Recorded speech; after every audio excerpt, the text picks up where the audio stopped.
Hey there, fellow coders. In this video, we'll talk about the using namespace std line that you might have seen in some C++ code tutorials. So, what does this line do?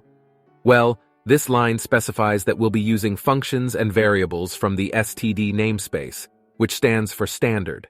This saves us the hassle of having to prefix certain C++ functions and variables with std:, or standard : in our code.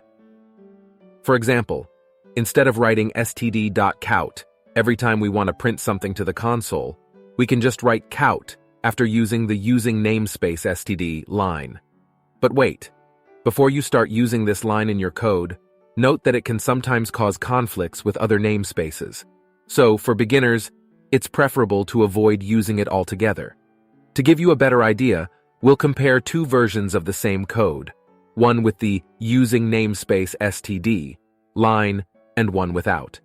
In the first version we have, and in the second version we have, both versions will produce the same output, hello world, but the second version uses the std prefix every time we want to use a function or variable from the std namespace.